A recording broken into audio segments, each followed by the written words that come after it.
No. Well, hello, everybody coming in. Welcome to our Zoom event. I'm Steve Jester, Executive Director of Partnerscapes. Just trying to get folks in from the waiting room before we get started. I do want to thank everybody for making the time to join us today, and also particularly thank those of you that are on the call that participated in the survey. And I know we'll probably thank you several times throughout the meeting, but wanted to get my thanks out there first. I know summer is never an easy time to respond to things like this with the field season going on, and particularly with COVID going on. I know it was a challenge for everybody, and thanks for making the time. Just to give a couple of minutes of introduction for one of my partners in crime on this project, Travis Anklum from the University of Montana, graduate student that really took the lead on a lot of this work. I know a lot of you probably have spoken with Travis, and I really appreciate his help from our perspectives as Partnerscapes. Partnerscapes may be a new name for a number of you on the phone, well, probably a new name for everybody on the phone, even those that know me and know us as partners for conservation. That's what we were when we got started with this effort. But we were in the process of changing our brand, and have been in the process for the last couple of years due to some things that you can read about on our website if you're interested. But we're a landowner-led organization that works on issues of collaboration and communication around conserving working landscapes around the country. And the reason that we got involved with this project is we talk a lot about collaboration to a lot of people across the country that aren't really familiar with what we're talking about, or why they might want to try to do this. I think those of you that are work in the Intermountain West and in the West in general have done a lot for this public-private place-based partnership model that the rest of the country can benefit from. And we're just trying to build our inventory of tools to share that story about all the great work that you all are doing together in this part of the world. So with that, I'm going to turn it over to Travis. We'll introduce our panelists when we get to the panel portion, after we share the results, a summary of the results of the survey.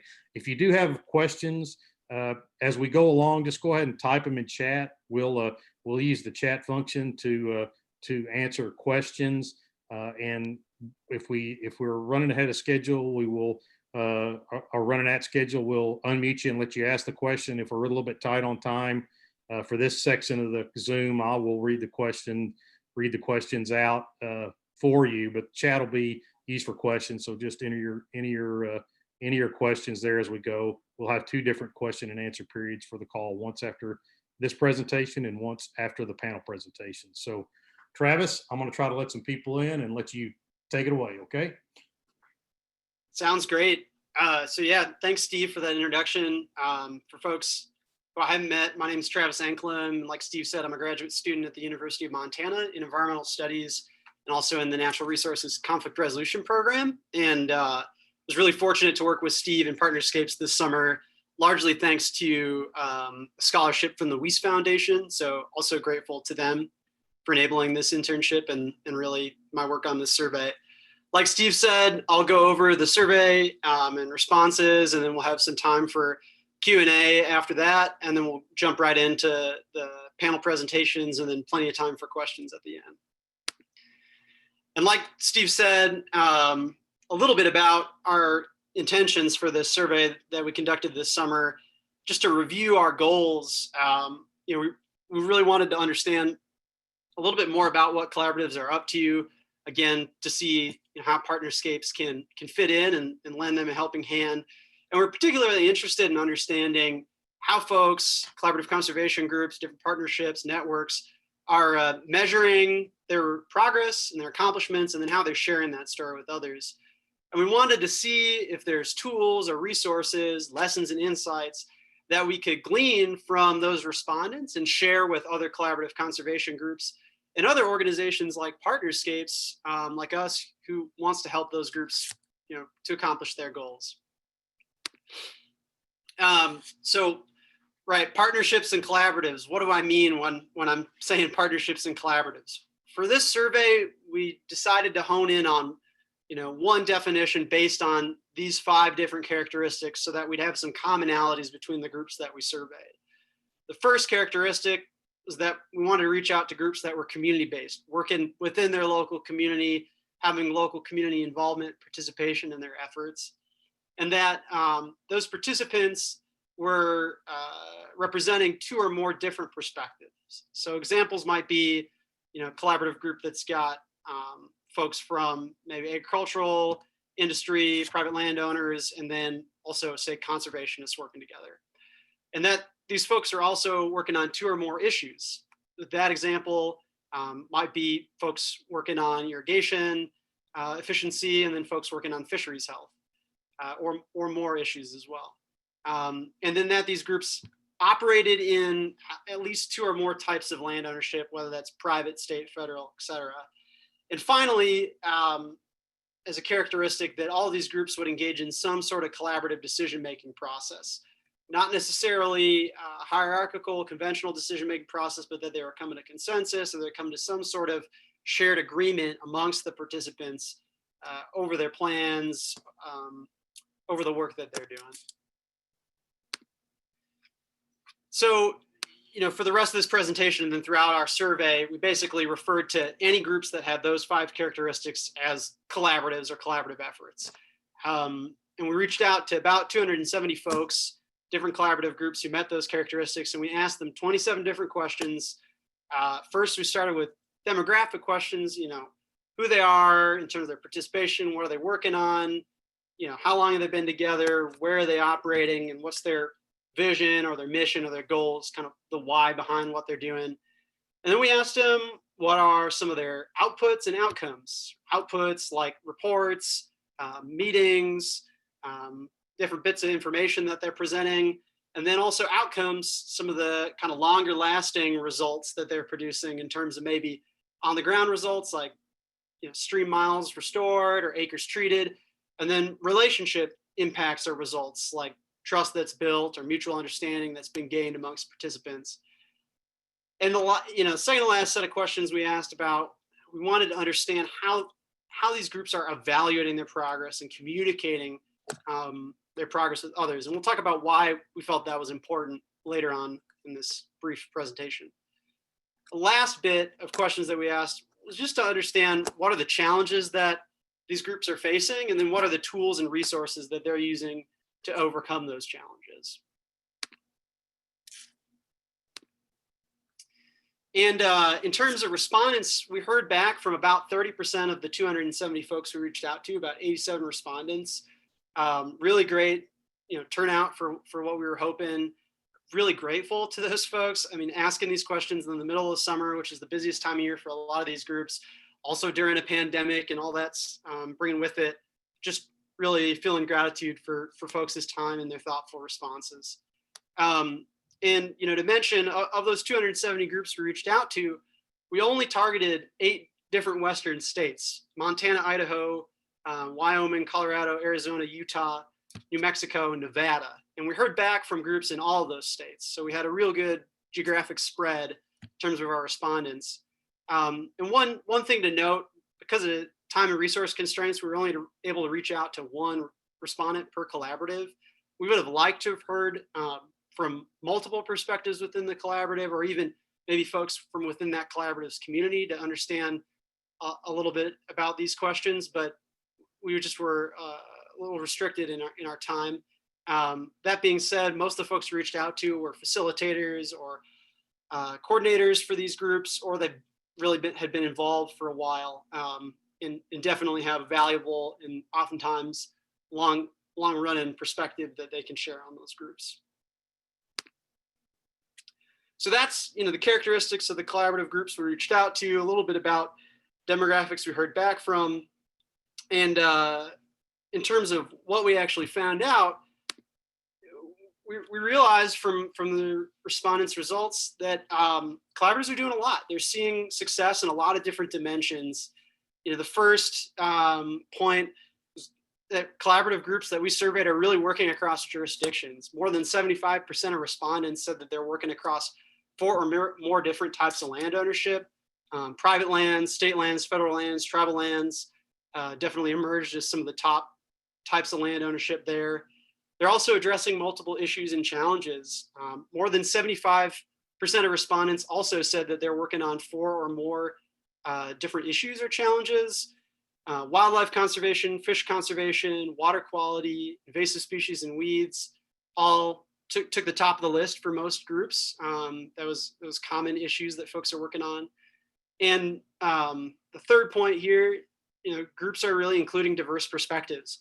More than 95% of folks we surveyed are including at least 5 different perspectives, whether that's private landowner or agency personnel from federal agencies, state agencies, tribal personnel, conservation groups, nonprofits, really a diverse set of perspectives that folks are bringing together.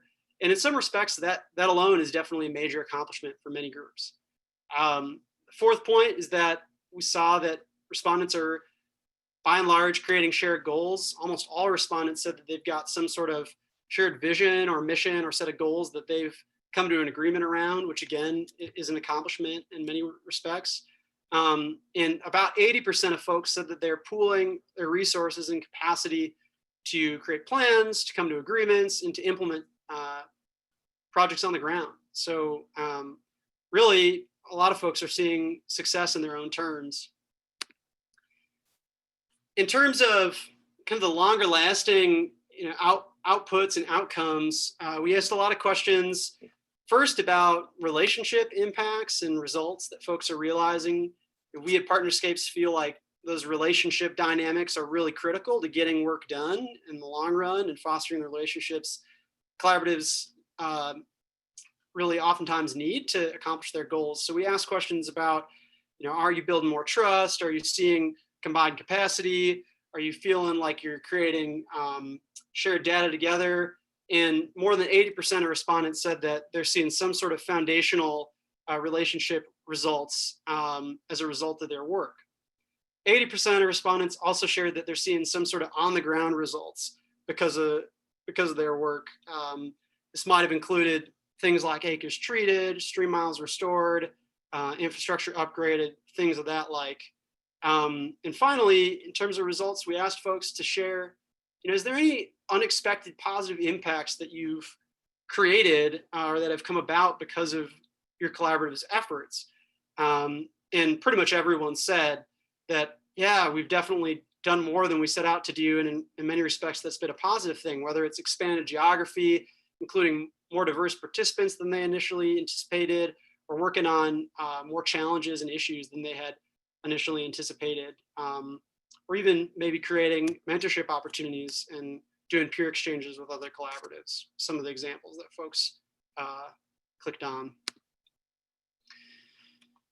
So in terms of how folks might know that they're doing these things, I think a lot of folks reported that it's kind of intuitive from being on the ground and working with all these different relationships. But many folks also said that they had made some effort to track or quantify or evaluate their progress and their accomplishments. 60% of folks said that they had evaluated or tracked or quantified their on-the-ground results. Folks reported that they used maybe methods like on-the-ground monitoring, GIS methods, or more complicated, longer running evaluations to really see how their landscapes and their natural resources are changing as a result of the projects that they're implementing and the work that they're doing. About 45% of folks said that they're making some effort to evaluate or understand the foundational relationship impacts that they're having. whether it's, like I said, trust or capacity built or mutual understanding or information that's been shared amongst groups. A lot of folks reported using methodologies like interviews or surveys, or even just pulling numbers like the diversity of participants over time at their meetings. And then other folks, we'll hear one example today from a panelist who have been doing maybe a more involved and longer running evaluative effort to understand those relationship dynamics in big ways. So, a lot of folks are seeing successes and they're seeing these results, but folks also reported that they're facing some common challenges. Pretty much everyone who responded to questions around challenges said that funding is their most pressing concern. A lot of folks said that maybe they have plenty of funding to keep going, but they've got lots of projects that are shovel ready and they just don't have the capacity and funding to execute those projects. Other folks shared that they're really concerned about their ongoing funding and may not be able to keep going unless they're able to secure funding in the coming couple of years. So it was really a big spread in terms of how big of a challenge that is for folks. And that funding really seemed to be hampering folks' capacity in significant ways. And folks also reported as a common challenge that engaging their participants going forward or engaging new participants or the broader community was also a challenge, maybe because of limitations in capacity and funding that prevented them from spending as much time as they'd like doing that sort of engagement. And when we asked folks about how COVID-19 might be exacerbating these challenges, over 85% of folks who responded said that COVID-19 was causing them some sort of challenge. Some folks said that was just because of the shift to remote interaction. Might not be as good as face-to-face for a lot of groups. And then other folks said that they're really concerned about funding going forward as a result of the economic impacts of COVID-19. I will say a couple of folks did say that it gave their collaborative space to step back and kind of reevaluate where they're at. And for other folks who might have had to travel pretty far to meet, that actually the remote platform was better. So definitely some silver linings for many groups. And so, you might be wondering, again, why emphasize this evaluation piece so much in our survey and why ask all of these questions about evaluating progress? We came into this survey having had a lot of conversations with different facilitators, coordinators from different collaborative groups, participants in different collaborative groups, and also a lot of researchers who've argued that evaluating your collaborative's progress can help your collaborative to achieve its goals in a lot of different ways. First point that a lot of folks said was often the case when folks were doing some sort of evaluative process is that they had a better understanding of their progress. They were able to measure their progress, sort of check in on the pulse of how they're doing. In that in doing so, they're able to pull out some metrics or some stories and experiences that they could then share with others, whether that's funders or participants or the local community, to increase engagement or leverage new capacity and funds. And finally, a key point that a lot of folks had brought up was that in doing an evaluation or trying to track your progress and your results and outcomes and outputs that you're realizing, that you can optimize your collaborative efforts in a lot of ways. Figure out what you're doing well, think about what you can improve upon and grow into, and what pieces are really critical to your mission. That was kind of our assumptions coming in, that this might be why evaluating progress and results is useful. But we wanted to ask our respondents as well. And when we asked folks who had said that they had evaluated their progress, whether it was on the ground or those relationship impacts, they reported over 60% of folks said that, yeah, it had helped them. And for many of the same reasons that we might have thought going into it. Most folks said that efforts to evaluate had helped them to increase capacity or leverage new funding. Folks also said it allowed them to encourage participation amongst their original partners or grow the number of participants and partners involved. And then one thing that I hadn't at least thought about going into it, but seemed to be a big one for a lot of groups, is that it had helped them to increase their support or credibility within the local community by demonstrating what they have been accomplishing and maybe how they've been serving those communities. And just to pull out some quotes from folks' own words about this, one respondent said that quantifying outcomes has been vital to the expansion and success of their collaborative. Another said they're increasingly trying to gather and tell their stories from the perspectives of participants about how the above factors, they're, I think, referencing relationship factors there, have evolved for them as a result of being a part of their collaborative, build understanding of what those relationship impacts have been.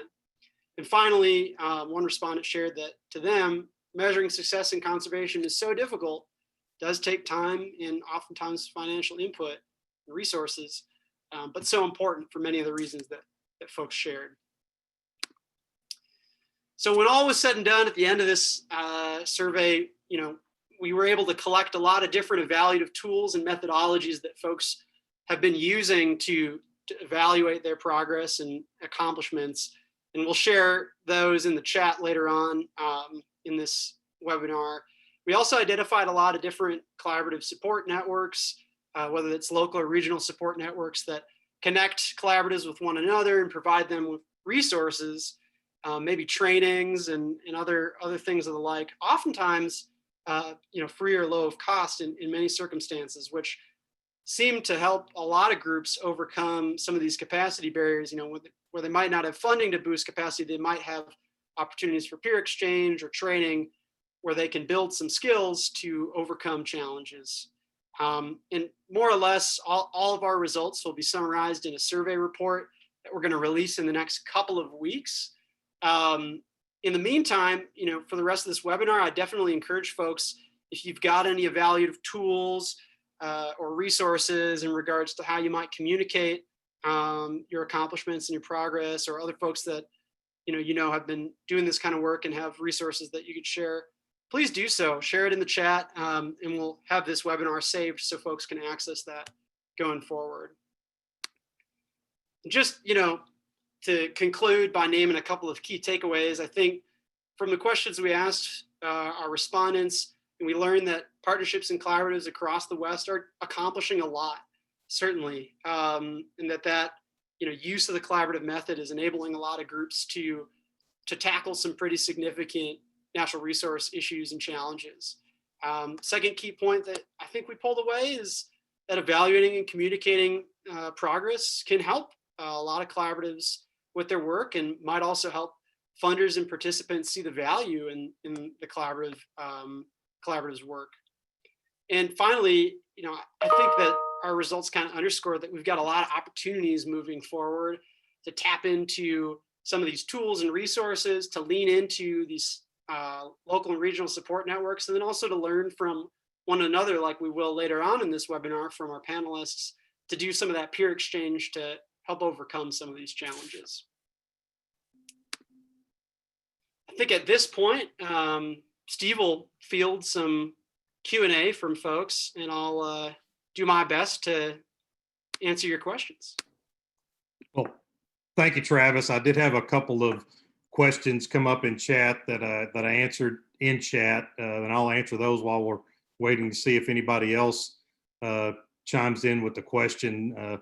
But before we do that, I do want to recognize the support of the Hewlett Foundation that made it possible for us to do this project. Travis, as he shared, his time was supported by the Weiss Foundation, but the work on our end, the Partnerscapes end, and the report was financially supported by the Hewlett Foundation, and we want to thank them for that.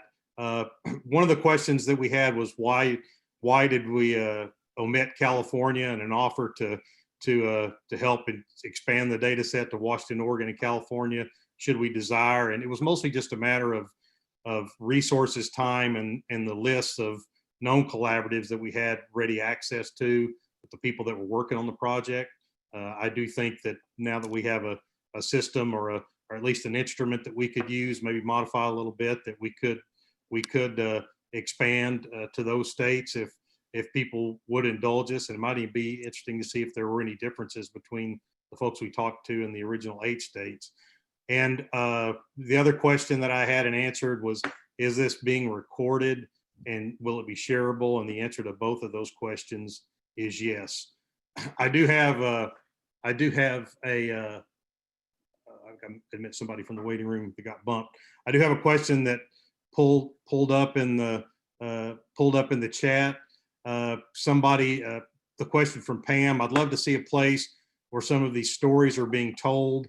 How to gather and display the monitoring results would be helpful. And Travis, I don't know if we're going to hear a little bit about that from our panelists, but if you have any thoughts at this point to respond to that question from Pam, please do so.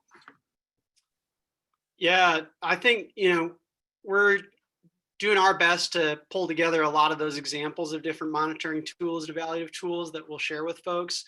And I think we also want to, going forward, point folks in the direction of different webinars and resources and opportunities where folks are sharing that. And in the list of resources that I'll share in the chat just shortly, there's a couple of different searchable databases that have upcoming webinars and past webinars and different tools and evaluative resources that you can tap into that provide those forums to really explore those different monitoring tools. Well, Travis, that's all the questions that I had immediately in the chat. And once again, we'll have time to circle back for questions after the panels, but if it's okay with you, Travis, maybe I can turn it back over to you and you can introduce our panel and we can hear from those folks. Yeah, that sounds great. So today we're going to hear from 3 panelists. First person who's joining us is Sarah King, who's Executive Director of the Altar Valley Conservation Alliance in Arizona. We're also going to hear from Ben Irie, who's with the National Forest Foundation, but he also serves as the facilitator and coordinator of the Beaverhead Deer Lodge Working Group here nearby where I am in Montana. And then we'll also hear from Laura Van Riper, who's facilitator and coordinator for the results-oriented Grazing for Ecological Resilience, Roger, in Nevada. She's also working with the BLM. I think, I can't see if Sarah was able to join us at this point. Sarah, are you that phone number on there?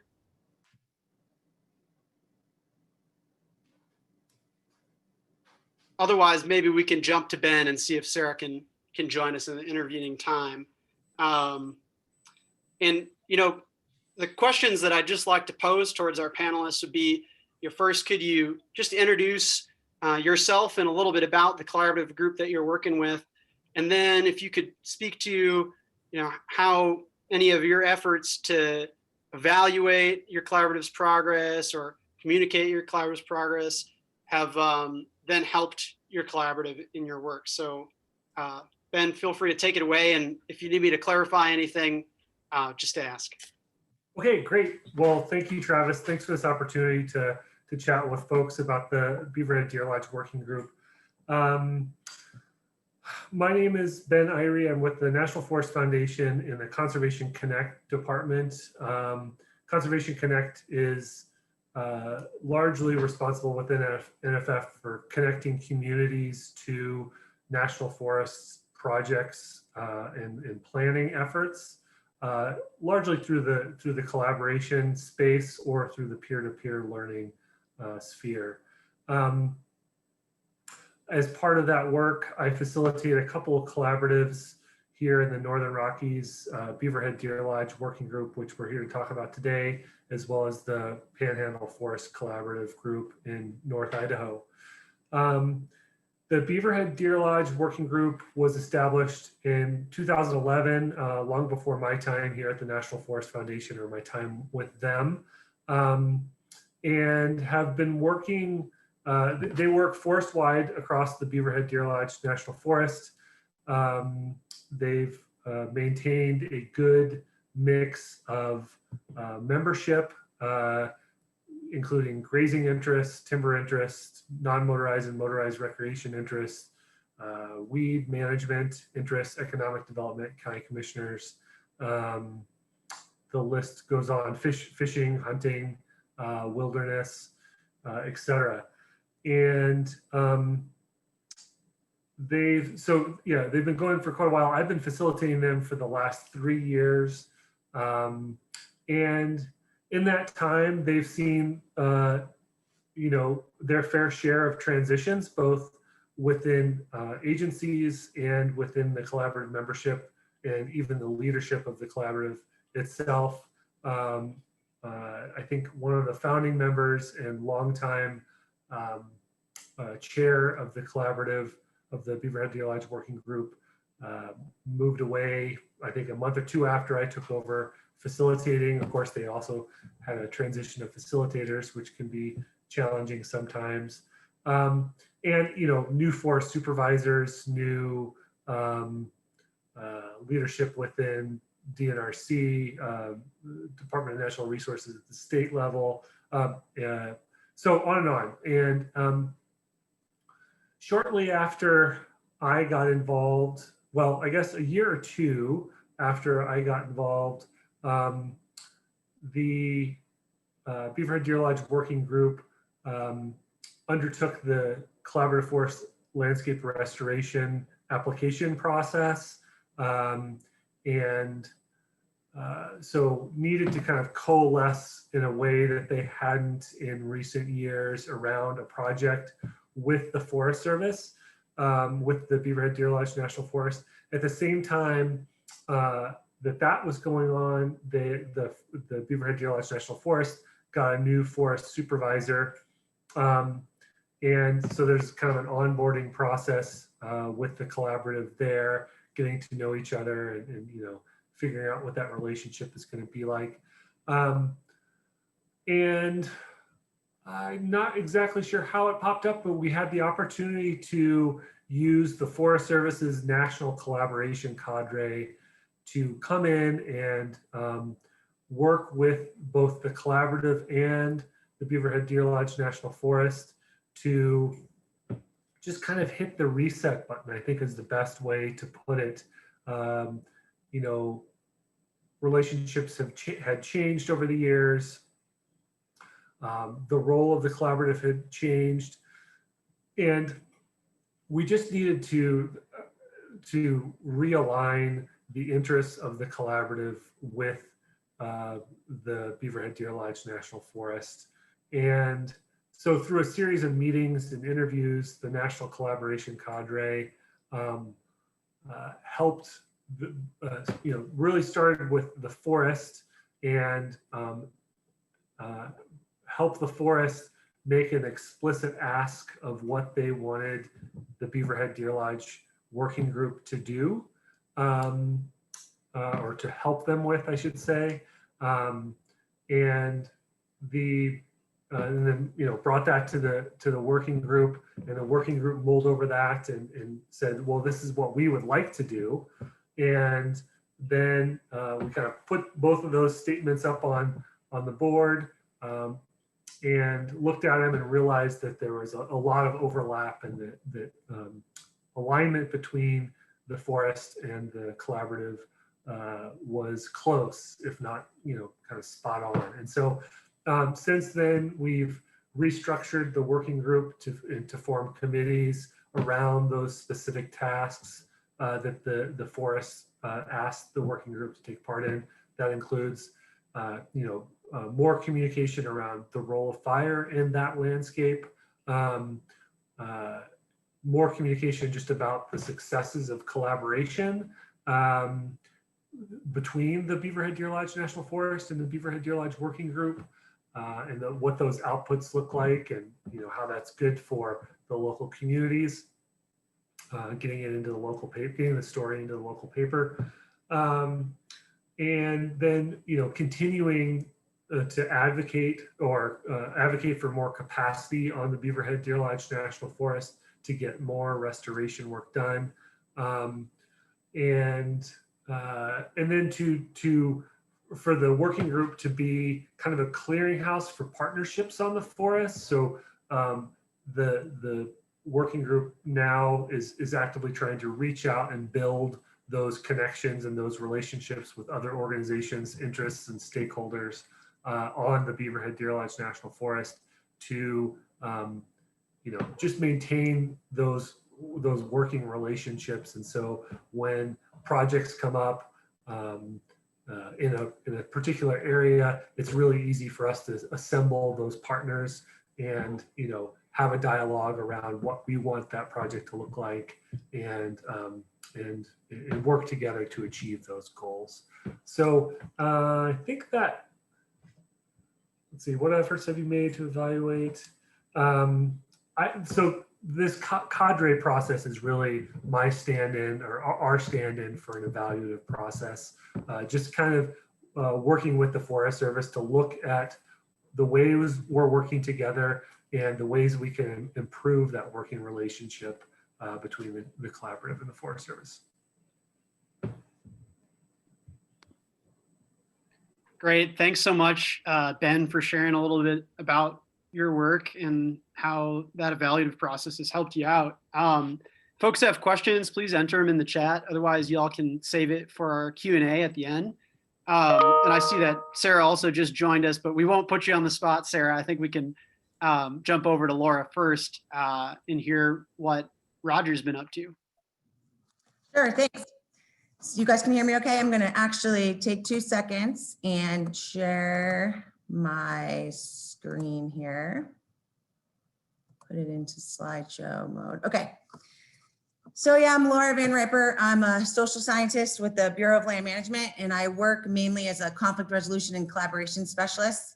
Since 2015, I've been working almost exclusively in Nevada, and I facilitate and coordinate a number of collaborative groups there, including the Results-Oriented Grazing for Ecological Resilience Collaborative Group, or ROGER. I've been working with them since their second meeting in April of 2016. And now that the group is kind of like almost 5 years in, they're turning their focus to defining, evaluating, and communicating their success. And so I'm going to talk a little bit about that ongoing effort. But first, I'm going to provide a little bit of background on ROGER and their focus for the first 5 years. But before I do that, I have to obviously explain the name. So ROGER is a rancher-led collaborative. And early on in the process, it was kind of tongue in cheek. The ranchers were joking about how if we're going to work with all these agency folks, we need to have an acronym. And so they came up with Results-Oriented Grazing, or ROGER. And it was, like I said, kind of tongue in cheek at the time, but then it stuck. And now here we are with ROGER. So ROGER began in January of 2016 when a group of Nevada ranchers with a proven track record of ecologically sound management across millions of acres of public and private lands came together with various federal and state agency leaders and staff, researchers, and other partners. The collaboratives focused on addressing the various challenges that are facing the sagebrush ecosystem, like grazing, wildfire, invasive species, threatened and endangered species, monitoring issues. The group includes over 50 active participants and has about 170 person mailing list. The purpose of ROGER really initially was to begin a dialogue around reframing grazing as a management tool on public lands and seeking solutions for increased grazing flexibility, adaptability, and accountability to achieve land management objectives that conserve sagebrush ecosystems and support ranching. Specifically, the group works to develop a shared vision of on-the-ground conditions, create a common understanding of what it will take to achieve those outcomes, identify ways to provide ranchers with the needed flexibility and take action, and then document and share successes, failures, lessons learned with this group and others. ROGER really functions as kind of an information, learning, and communication venue that supports individuals and groups experimenting in different ways. The group really serves to bring various parties together to communicate, share information, ask the hard questions, struggle through disagreements, and learn in order to understand and develop solutions to some of the complex issues that are facing sagebrush ecosystems in Nevada and the Great Basin. ROGER is basically an interest-based collaborative that's working to explore and implement these creative solutions like I discussed in sagebrush ecosystems in Nevada, which are highlighted in blue on the map, and ultimately in the Great Basin through experimentation with place-based projects. Now, originally, most of the ranchers in Roger were from Northeast Nevada, but that has expanded over time. And the group also coordinates with other groups and efforts in Oregon, Idaho, and Utah. Like I said, there's a number of partners involved, many of which are listed here. Roger has 5 main focus areas. The first is outcome-based grazing. 4 of the 5 Nevada BLM national outcome-based grazing demos are represented within Roger, and 1 from Oregon. In total, there are 11 national outcome-based grazing demos. They're focused on adaptive management planning, and a number of Roger ranchers are experimenting with the use of grazing response index as an adaptive management planning tool. Roger's also experimenting with assessment and monitoring of rangeland health and sage-grouse habitat at multiple scales. Roger has convened a science team that's exploring the use of remote sensing, threat-based modeling, and vegetation mapping to assess and monitor rangeland health and sage-grouse habitat and serve as a conservation planning tool. And this team was awarded $700,000 by the BLM and Fish and Wildlife Service to complete the initial phases of this project. Wildfire and invasive species management. 2 Roger ranchers are also currently implementing the first BLM National Targeted Grazing for Fuel Reduction demonstration project, and a 3rd from Oregon has recently joined Roger. This photo is of the Nevada project, which was implemented in the spring of 2018 and helped hold the Boulder Creek fire, which started in July, to 1,028 acres in an area that's susceptible to large reoccurring fires. Roger's also experimenting with dormant season grazing in post-burn areas and the strategic use of native and non-native seed mixes as part of post-fire emergency stabilization and rehabilitation plans on the heels of the 2018 Martin Fire, which was over 440,000 acres. 5 years in, Roger's now focused on evaluation and succession planning. The group was recently awarded about $150,000 from the Intermountain West joint venture, the BLM, and the Fish and Wildlife Service for coordination assistance, which starting in this fall 2020.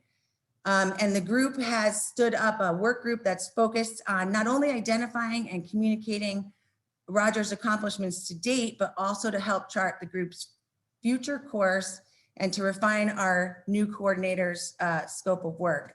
And the intent is to have this completed by January of 2021. The first step in this process was to identify an evaluation tool. As you guys probably know, the diversity of collaborative processes and outcomes poses a real challenge for evaluation. And in response to this, scholars have experimented with evaluation frameworks that identify typically a mix of process characteristics, as well as first, second, and third order outcomes. And one such framework is the Partnership Impact Model, or PIM. Roger agreed to use this model as a lens to evaluate where the group has been, their accomplishments, where we currently are, and where the group wants to go in the future. The Partnership Impact Model was created based on findings from a 4-year study that investigated the work and impact of the One TAM Collaborative in California. It outlines 11 impacts that landscape scale stewardship partnerships should consider when it comes to delivering, measuring, evaluating, and communicating the value of their collaborative initiatives based on what impact looks for them. And the complete evaluation guide and additional information can be found at this website. The 11 partnership impacts are grouped into foundational, operational, and outcome impacts. Foundational impacts refer to relationship building impacts that serve as building blocks for highly functional partnerships. Operational impacts are impacts that benefit the partnering organization or the partners and the partnership itself. And outcome impacts are those envisioned by the partners during the startup phase and other unanticipated impacts generated through the collaborative. Regarding the impacts envisioned by partners during the startup phase, during one of the early Roger meetings, I had participants record their answer to the following questions. What will be the evidence that Roger's been successful in 1 year and in 5 years? And the group has kind of, informally over time revisited these as a touchstone to check in terms of our progress through the years and informally kind of track our progress. The evaluation and future planning work group will be revisiting those and cross-referencing them as they consider the impacts going forward. Another way of looking at the different impact categories is in relationship to the different phases of a partnership's life cycle. So there's the startup phase, where the cultivation of foundational impacts of connectivity and trust between individuals and organizations is really important. The building phase looks at achieving operational impacts like creativity, resource sharing, added capacity, and partner cultural awareness. And then you have the maintaining and sustaining phase, which is kind of an iterative process of enhanced connectivity and trust that produces additional outcome impacts like more connectivity and connectivity scaled up, collaboration, individual and organizational resilience, and effectiveness. The Roger Evaluation and Work Planning Group is led by John Tall, who is the Nevada Science Coordinator for Fish and Wildlife Service. He's on today and can chime in during the discussion. I'm also on this group, and both of our contact information is here. Other group members include Liz Munn from the Nature Conservancy, Paul Myman from the University of Nevada, Reno, John Griggs, Maggie Creek Ranch Manager, and the Roger Lead, and our new coordinator, Catlin Newhart, who I believe is also on. This group is currently in the last phases of gathering information, and we plan to summarize and analyze this data as well as determine next steps in the next couple months. The plan is to have a report to the Roger Group for review and discussion during our January meeting. And then John and I will also be presenting the results of this process and the findings at the Society for Range Management conference in February. Just really quickly, some of the challenges. Some of the ranchers had either had a hard time understanding the model and the various impacts and kind of contextualizing it, or they had just a hard time filling out the form that we sent them. So John and Catlin had to take an additional step and recently conducted a series of telephone interviews with those folks using the 11 impacts as kind of discussion prompts. And then the other thing that I think is true for Roger, and frankly, probably for everyone, is that evaluation and strategic planning is kind of seen by most people as a chore. It's hard to get excited about, even though it's important. So it's taken a lot of continuing cajoling to get people to participate. Anyway, with that, I'm going to stop and we can chat more later. I'm going to stop sharing my screen. Great. Thanks so much, Laura, for sharing a little bit about Roger and the work that you're up to. It's super helpful. I think Sarah's on now, so we'll hear from her and what Altar Valley Conservation Alliance is up to down in Arizona. Take it away, Sarah. Perfect. Well, thank you, Travis. So I work for the Altar Valley Conservation Alliance. I'm the executive director, and we are located in Arizona. We are southwest of Tucson. So our southern end is right down there on the border with Mexico, and then kind of the northern end of the valley is about 45 miles or so from the border. And we're between two mountain ranges, and we operate within the watershed. The organization was founded in 1995, so this is our 25th anniversary this year, by the ranchers in the Altar Valley, and kind of came together with a lot of development pressures looming from Tucson at that point. Prior to the 2008 crash, there was a lot of real estate happening, pushing our direction. Also just in general, agency issues, communication issues, and really looking to come together, have a common voice, have somebody to do kind of the heavy lifting, so one rancher wasn't working on the same problem as another rancher without having those conversations and kind of working towards common goals with the agency crowd and just coming together. Some of the big issues that the group came together on were brush management, particularly prescribed fire reinstatement on the landscape, And then also there's a big wash that cuts through the center of the valley and has been down cutting. And so that's been something that we've been working on, having conversations about and talking about how to fix that. So that's kind of the history. We work across the landscape on all different lands, public, private, federal, state. Pima County is our county, and they have also put together the Sonoran Desert Conservation Plan. And so they've actually purchased some of the ranches that are within the valley. And then the ranchers who originally owned them are still ranching on them. And I would say right about now, we're starting to work into transition plans for the next generation of folks coming in. A lot of those people, the reason they sold is that they didn't have an heir that was interested in coming in. So that there's going to be some work done by the county in figuring out how to transition those ranches forward. So a lot of different players in the area, a lot of different projects to work collaboratively on. And the Alliance has really been an important role or an important piece in things over the last 25 years. So in terms of evaluations, I would agree with Laura that, yeah, most people do think of assessments, strategic planning as a chore, and getting folks to invest the time and think of it as an annual maintenance thing has been 25 years in the making, I guess I would say. We started doing a strategic plan relatively recently in the last 5 to 10 years, I think. And I think that's been really good for us as an organization.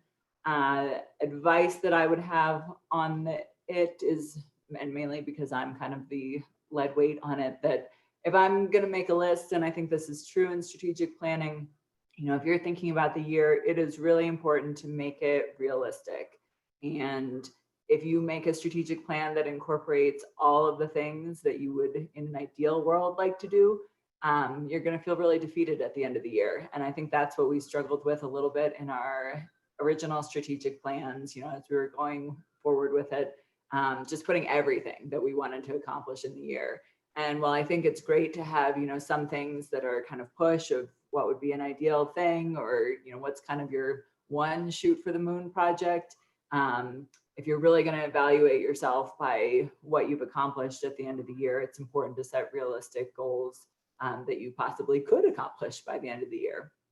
And in that vein, you know, our other progress and accomplishment assessment tends to come through grant reporting.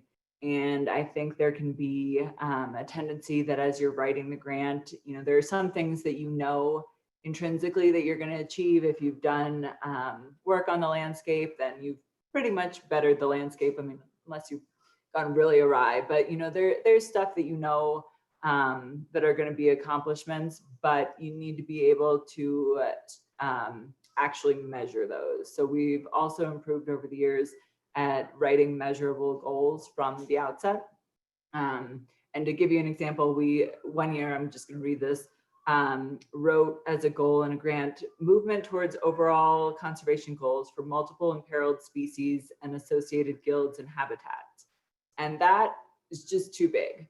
It's something that I'm confident that we worked on, that we did, that we made progress on. But when you're the person who's writing those reports at the end of the grant, there's just no way that you're going to accomplish that. You know, same even for an increase of species, unless you're confident that you have the resources to do helicopter surveys or you know somebody who's willing to do them for you. A lot of that stuff that can feel really good when you're writing grants as assessment ideas really winds up kind of getting you in a jam later in things.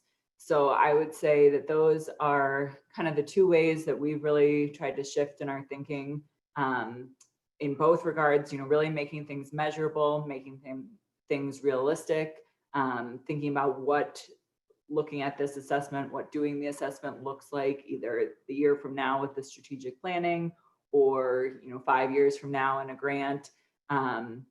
And it may not be quite as flashy of a goal that you write down, but if it means that you can measure it, we've really felt better about ourselves as an organization, about our goals, and about, you know, reporting truthfully. And also, I don't think we were ever, you know, not reporting truthfully, but I do think that if you set goals that are very measurable, you're really creating an atmosphere of transparency within your organization.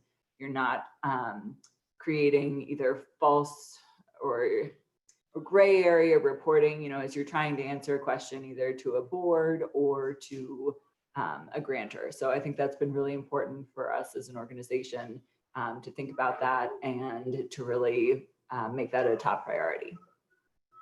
So I think that's it in a nutshell. Great. Well, thanks so much, Sarah, for sharing your perspective and hopping on. Looks like we've got at least a question in the chat that maybe we can direct towards the panelists. And I'd say to other folks, if you want to enter in any questions that came up for you during these panel presentations, please do so in the chat. And then otherwise, I think we can invite some folks to just ask questions freely. But the first one from Megan is, she said, one thing I've experienced is that collaboration can be very slow, especially when there are many partners involved. I'm curious whether that came up in, the question was about interviews and perspectives, so maybe I can tack on my perspective after the panelists share, but if there's any tips on how to keep up the momentum and engagement despite the long timeframes associated with this type of work and the intangible nature of some of the outcomes, i.e. relationship building. So I'm wondering if Laura or Ben or Sarah, if you want to jump in, sustaining momentum over time. I'll go ahead and jump in. I think that, you know, I think some quote this essentially, it's hard to hate people up close. And I think the more that you can bring people together and it's a little trickier right now with the pandemic, but, you know, even via Zoom, the more you can have conversations together, even I would say, especially for us at the early stages of things, a lot of meals were involved, you know, a lot of casual time to just visit with people. Obviously meetings are great, and there does reach a point where meetings can devolve and become unproductive if there aren't some, you know, ground rules. And we actually have a formal set of ground rules that kind of emerged at some point when there was some squabbly issue that, you know, we're gonna not talk over one another, kindergarten stuff, but like sometimes you kind of need to pull everybody in and remind them that we did learn stuff in kindergarten. So, you know, I do think that having some structure, but also giving enough time for people to just chat, to hear about somebody's kid or their side project or their vegetable garden or, you know, whatever small thing it is that humanizes people. And that kind of lets people know that everybody's coming from a good place, and then lets them focus on the common ground. And I would say that's also true for our organization, that we really try to focus on what people agree on. And so sometimes that means, you know, either letting projects go or letting discussions go, and not that people can't have an opinion or not that we don't have those discussions at times, but sometimes it just means not taking a formal stance and winding up alienating people. And then that tends to keep collaboration going in a more productive way. You're muted, Travis. Thanks for that input. Sarah, I appreciate that. Ben or Laura, do you want to add anything to that from your perspective? I would just echo really what Sarah said. And the only thing I would add is finding those small successes and celebrating them, like the, you know, interim steps along the way, you know, just making people aware and reminding folks what has been accomplished. And the other thing is we do a lot of dinners and all that kind of stuff too, but every year we do a field tour, a 2-day field tour on one of the ranches, you know, one of the Roger Ranchers property. And everyone camps there and stays there for the, you know, 2 days. And that's been probably one of the highlights of our year each year. So yeah, that's what I would throw in.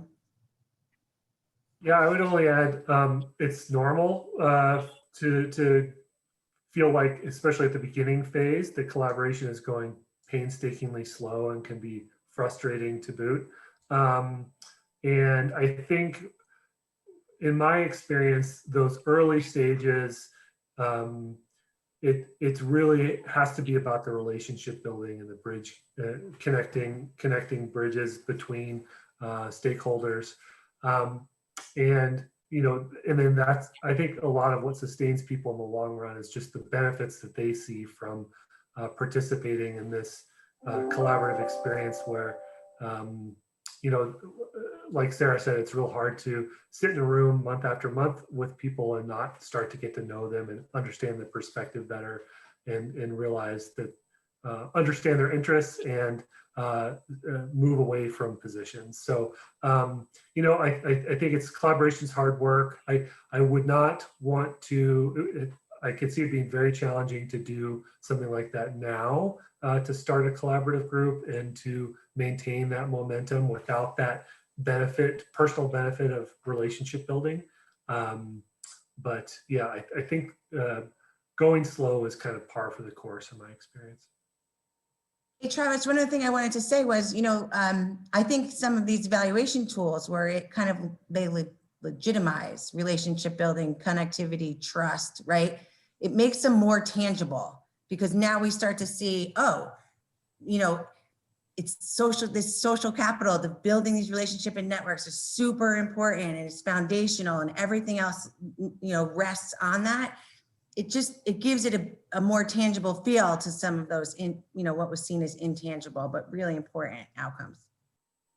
Yeah, well, thanks for all of y'all's input on that question. I'll just say to you, Megan, that the file or link to the file that I just shared in the chat up above has some different examples of resources that can help maintain some of that engagement in different networks that have tons of webinars and different documents that can help guide sustaining engagement.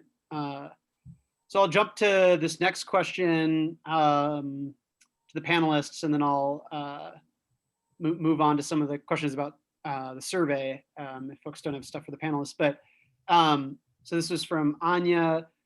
How has it been adapting each of your efforts to accommodate more virtual collaboration during the pandemic? Any lessons learned?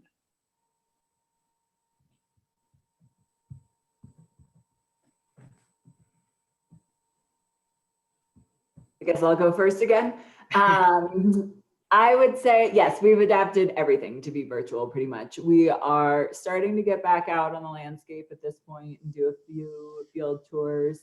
I think we've been very, number one, we were kind of a remote organization beforehand, that there are a couple of us who live, my family has a ranch that's here in the Valley. So there are a couple of us who live in the Valley and work remotely. And then we have someone who works in town, but she's also worked out of her house before. So we already had the Google Suite, which I don't know how far people are in their things, but you know, if you're looking for a way to work remotely to start a collaborative, I would definitely recommend the Google Suite as a good way to have documents in one place.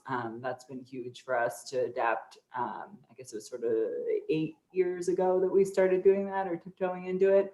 And rather than sending around documents, you know, and then somebody makes an edit in one document and then somebody else has it in another. And by the time it all comes back together, you know, you don't. So anyway, to have that all in one place, to have people have access to the documents has been really huge. So internally, you know, staff-wise or management-wise, that's been a key part of our transition into pandemic stuff. And then also Zoom, I'm sure everybody's tired of it at various points, but it has really paid off to be able to have still some face-to-face conversations with people, you know, not 100% the same, but it does go a long way. And I would say in general, you know, I think Ben hit on this a little earlier, that to me, it still would be really hard to be trying to build an organization right now without being able to have casual conversations. I think if you're a little further and can transition to a Zoom setting and you have some trust and some relationships built up and you can call people easily on the phone, you know, that has still been not that hard for us. And even we've been working on the Bureau of Reclamation Water Smart grant over the last 2 years. And that's been a collaborative process with a watershed working group of about 30 to 50 people, depending on the meeting.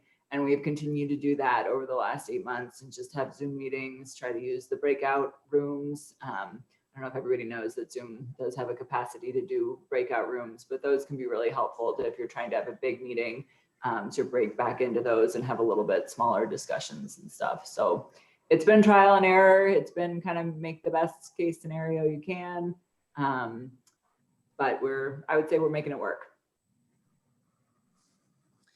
Yeah, okay, so going with that same order, I totally agree. The only reason why we've been able to transition well is because we had such a solid foundation going into this.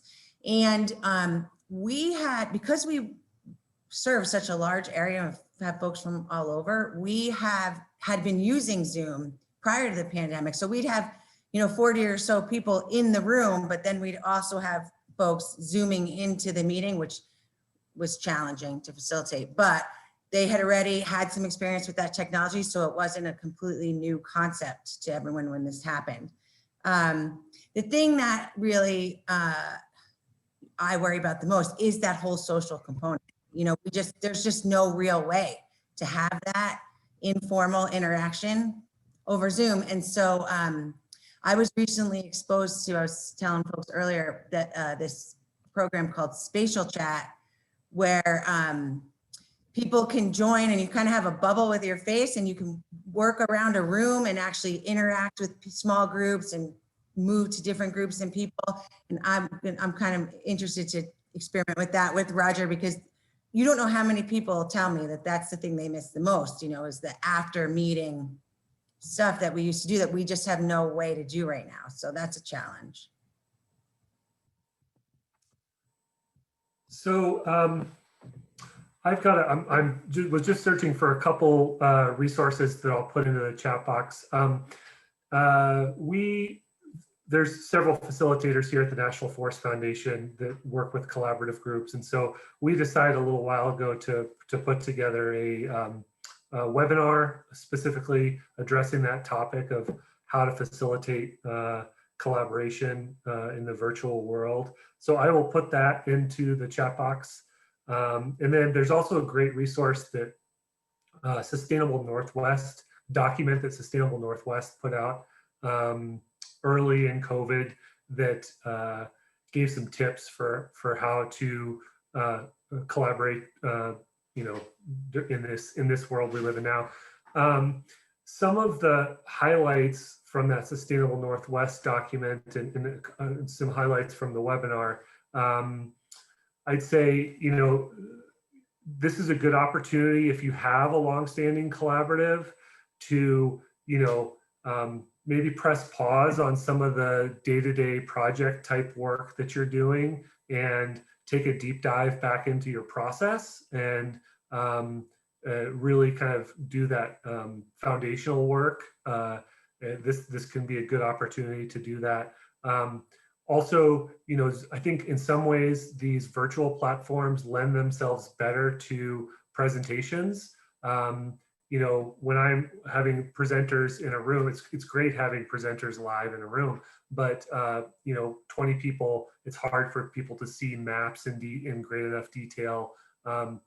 So Zoom actually offers, I think, a better way of developing that shared learning that collaboratives need for making decisions, even if it's just like looking closely at a project map. I think Zoom could be a better format for that. So also taking deep dives into that shared learning realm with presentations is a good way to go. Definitely trying to make meetings shorter just because of we all are experiencing Zoom fatigue, and so trying to figure out how to fit in more into a shorter amount of time. And then also, one kind of facilitation tip, I've just really been enjoying using Google Docs in conjunction with Zoom, especially for wordsmithing documents or letters to submit into projects. That way everybody can just have it up and can be actively participating in the editing of the document as you're talking things through and talking points through. Well, thanks for all those responses. Another question that came up from Emory, could y'all provide examples of social outcomes and metrics that you've been using to evaluate your collaboratives, and to what extent do agencies recognize and appreciate the social gains of collaboration in the light of the pressures to increase outputs. I kind of want to throw that on you first, Laura, given that you're also kind of intersectional, both from the agency perspective and collaborative perspective. I don't know that I can answer the agency part of it. I've been with the BLM for like 20 years now, and I feel like I've just constantly been breaking my pick on getting them to see, like I said, that these foundational impacts are very important and worth the time to invest in, even though there are all staffing constraints, capacity constraints in the agency, all these other more firmer output measures that are, they're evaluated on. So I don't have a great answer for that, except to say that, like I said, for years, when you looked at collaboration, it was all anecdotal. It was anecdotal evidence and stories, right? We never had these real good, robust evaluation frameworks and metrics. We're moving into that more so now over time, which I think is really going to be helpful. Like I said, it shows that what we're trying to get is, I think about it this way, what we're trying to get is collective action, right? A group of people to come to agreement on something and make a change on the ground. And in order to make that happen, you need to have human capital or individual knowledge, skills, and abilities, social capital, relationships, networks, trust. You need to be able to leverage resources. Creating that formula for people and laying it out there and then having some evidence in that regard, I think is helpful and helps build our case. So in terms of metrics, I would say those are some of the metrics, have people's individual understanding, knowledge, skills improved, have relationships and networks improved. There are, in addition to the 11 impacts that they talk about in the partnership impact model, there's other stuff in the literature where they talk about process characteristics, and looking at, are there diverse participants from multiple scales involved? Is the dialogue, interaction, and relationships between various actors positive? Do we have, improved understanding and appreciation for others' perspectives? Joint fact finding, do we engage in that? Has that helped address uncertainty and create more, agreed upon data and information? Do we have group norms in place? Have we had effective exchange of ideas? These are all kinds of things that we can operationalize and measure over time. And a lot of those, I believe, are captured in the partnership impact model, but you can also overlay some of these things on top of that as well to further, flesh out the information you're getting. Yeah, thanks, Laura, for sharing a little bit of a dual perspective there. Ben or Sarah, do you want to jump in on that question? I think early in things, even just tracking number of partners can be a way to represent to folks, if you're looking to report to a grant, and kind of capturing what your number of partners are at the beginning of the grant and then how many they've grown to. And, when you do that in conjunction with kind of looking at different meetings that you've had, community meetings or developing a new project as part of that grant, and then talking about the partners that have been pulled in, that's kind of a way to see some of that overlay and see the effect that you're having and who you're bringing to the table and having participate in the conversation. Yeah, I'm just going over and over the question itself. I don't have good examples of metrics for social outcome. I like what Sarah was saying about just tracking like number of partnerships that are involved in the collaborative group. Certainly for reporting purposes or for grant writing purposes, we have, we always put together kind of an in-kind contribution number for the number of people that have attended meetings and how long it took them to get there and how much homework they do between meetings, that type of stuff, which is real helpful for the grant writing side of things. To what extent do agencies recognize or appreciate social gains of collaboration in light of the pressure to increase outputs? I think my guess would be the more pressure there is, the more likely they are to appreciate the social gains, especially like on the Forest Service side. On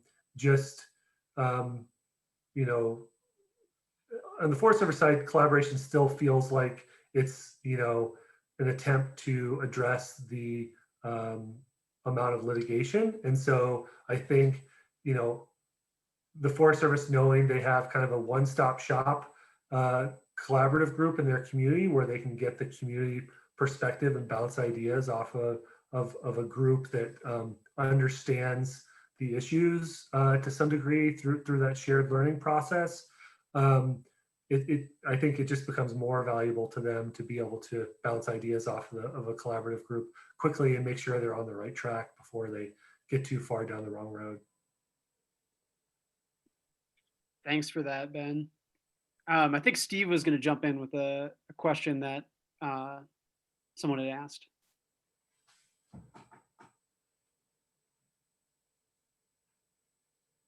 Yeah, Travis, I'm having trouble scrolling back up to the question, but there was a question from Laurel with Mountain West Joint Venture. Laurel, would you unmute yourself and ask the question? If you're still with us. Sure. Hi, Steve and Hi. others.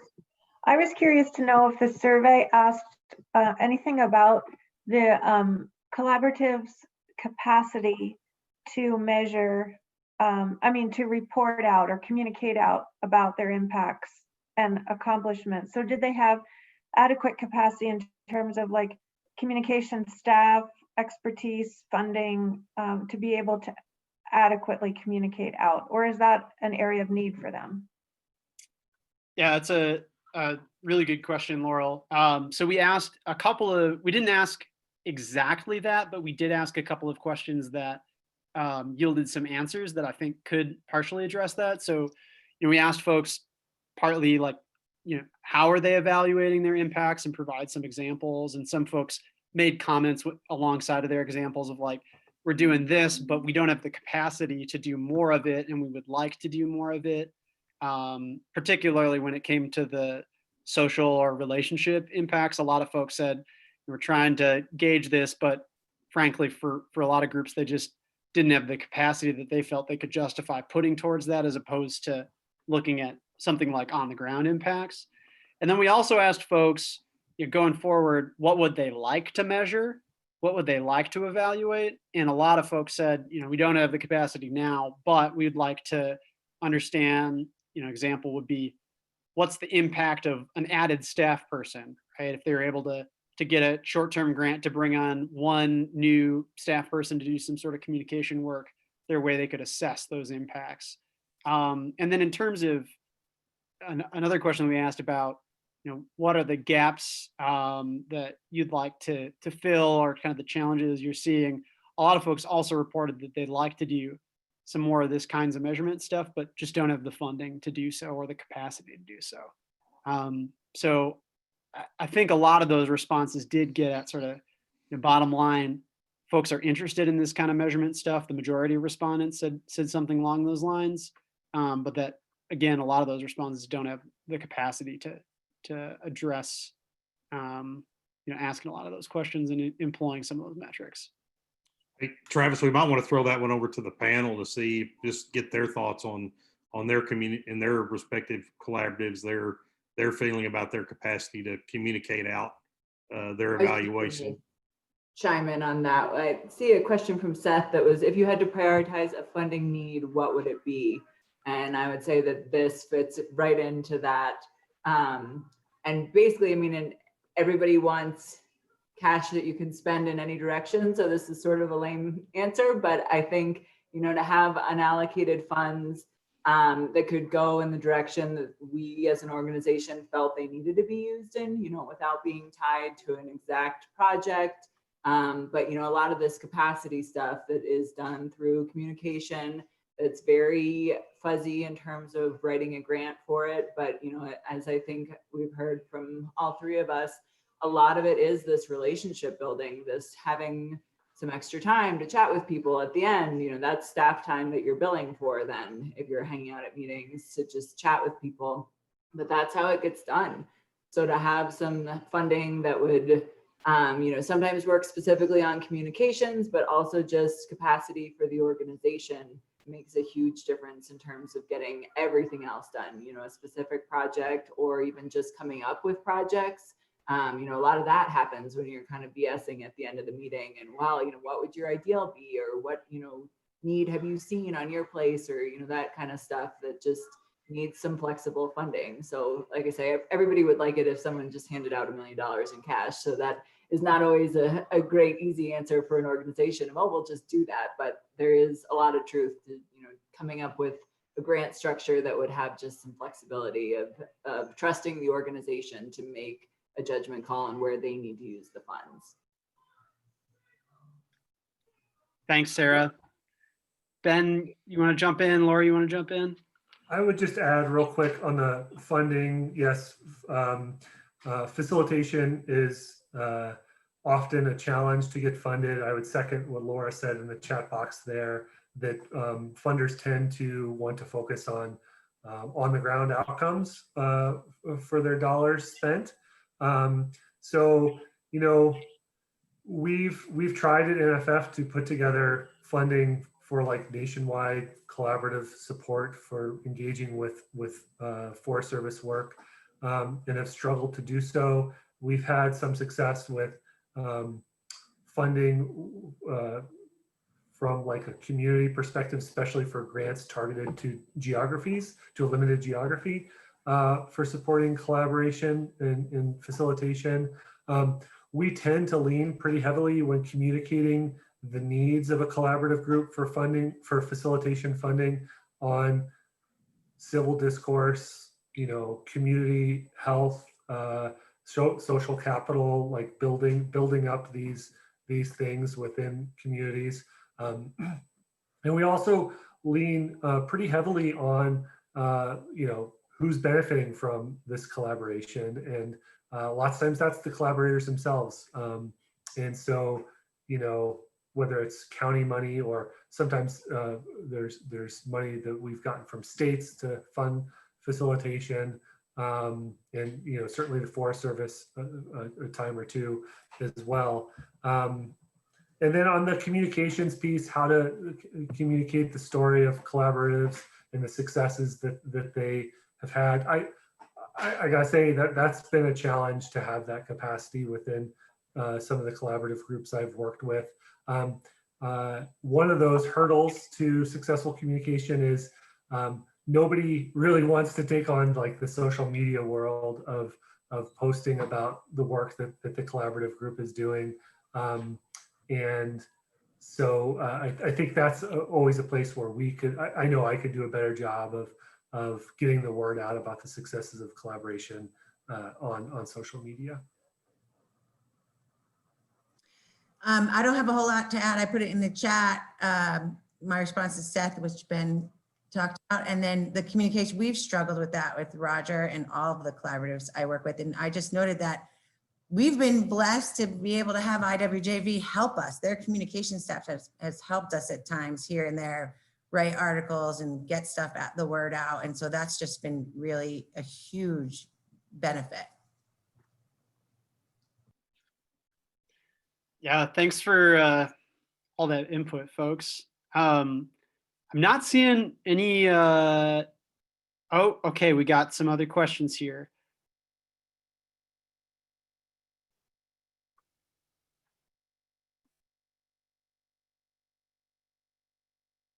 Oh, okay, so just a comment from Seth in the chat there. From a funding perspective, I think the emphasis on the ground outcomes doesn't disallow capacity and outreach. Those are strategies to reach on the ground outcomes and essential. What raises concerns is funding collaboration. What does not lead to outcomes, always a risk. Yeah, definitely a helpful comment to put in there, Seth. I'm wondering if anyone else who hasn't typed a question in wants to ask it, just unmute and ask. Otherwise, I think we're coming close on about 85 to 90 minutes here, so we could start wrapping up. But if anyone else has any more questions to chime in, just unmute yourself and feel free to ask.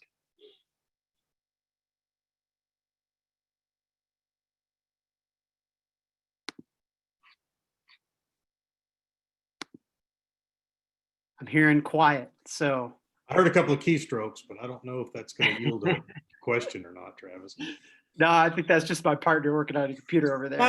Okay. At least Or the didn't hear it. cat getting up to no good. Well, I'll just say, you know, from my perspective, thanks so much, Ben, Laura, and Sarah, for jumping in and sharing your time and your perspectives and answering these questions. And thanks to everyone else who's on the webinar for donating your time today. You know, as a reminder, we'll be sharing out this recording. We'll also be sharing out a report that summarizes our findings, and then that'll have kind of a resources page or an appendices with a lot of links to different tools and resources that folks have been using to evaluate and communicate their progress. And then there'll also be quite a bit of links to different support networks that folks are leaning into. That's really, you know, all I have from my perspective. Steve, I'm wondering if you have anything else to chime in. No, I just want to extend my thanks again and deep appreciation to the panel, to all the people that participated in the survey, and to all of you that spent your time here on the phone with us. And just as before we close, I got an article yesterday, very short AP piece, quoting the governor of Idaho, touting the value of collaboration in his state to address a number of issues. So you know, there are those that you don't know or are noticing the work that you do and see the value in this approach and its ability to address problems and challenges at scale. So thanks for all the work you do. Thanks for your time today. Thanks for participating in our survey, and we'll have more information out to you in terms of this recording and a report. Recording will be ahead of the report, but we'll make sure that everybody that registered for this webinar are notified about the availability of all those. So thank you very much. Have a great afternoon and stay safe. Thanks, Thanks, everybody. everyone. Thanks, everyone. Thanks for putting this together, guys. Thank you.